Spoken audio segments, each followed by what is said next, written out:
Uttarakhand police constable के exam के बाद हमें एक चीज़ देखने को मिल चुकी है कि पेपर का लेवल टफ था।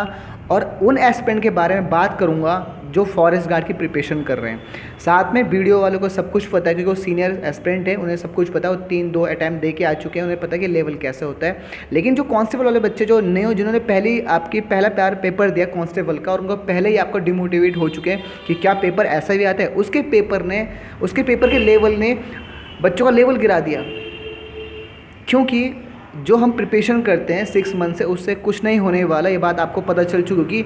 तो डिमोटिवेट नहीं होना। जिसका पेपर रह चुका है, किसी नंबर में नहीं आ रहा, मेरिट आपने चेक कर लिया होगा, तो भाई 12th का जो फॉरेस्ट गार्ड का एग्ज़ाम आएगा सितंबर, उसके फॉर्म आएगा, तो कहने जनवरी में हो जाना उसका काम।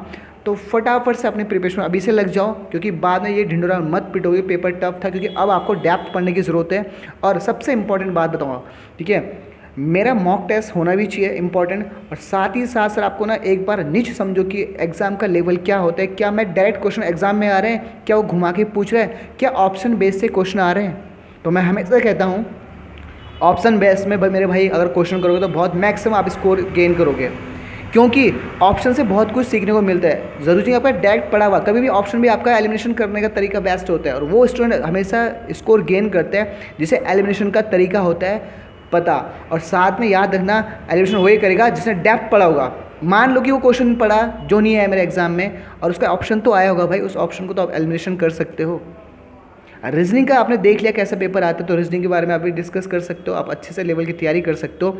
अगर मैं आज से तैयारी करूंगा तब जाके फॉरेस्ट गार्ड के लिए मैं 6 मंथ बाद तैयार हूँगा, बहुत बेहतरीन सी तैयारी के साथ, ठीक है। मॉक टेस्ट ओके होनी चाहिए, क्योंकि अब आपको एक सीख मिल जाती है। जब आपको सीख मिलती है उस पर काम करना सीखो। और सबसे बड़ी बात कि अपने आप को बदलाव करना सीखो, अपने आप में बदलाव लाना सीखो, ठीक है। सिस्टम से बढ़िया अपने आप पे काम करना सीखो। और यकीन मानो अगर आपने ये कर लिया तो सिलेक्शन आपका बहुत बेहतरीन सा होगा।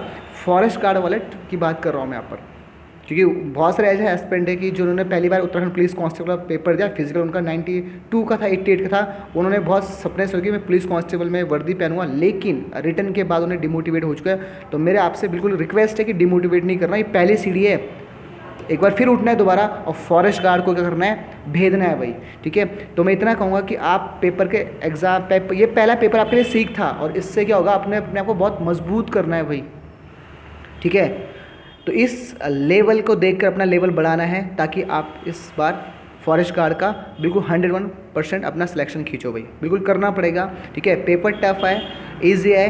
टफ आएगा तो 100 में से 40 क्वेश्चन करेंगे, सभी करेंगे। ईजी आएगा तो 100 में से 80 भी करेंगे भाई।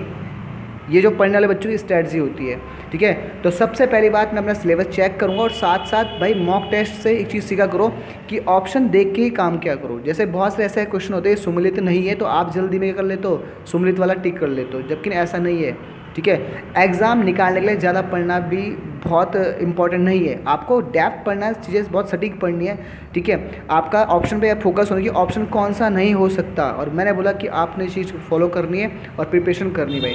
Thank you and that's all. बहुत बेहतरीन सा काम करना है और बिल्कुल निराश नहीं होना, हताश नहीं होना, बिल्कुल अपने काम पे लग जाना है, ठीक है, क्योंकि चीज़ें आपको कुछ सिखा के जाती है। Thank you and that's all.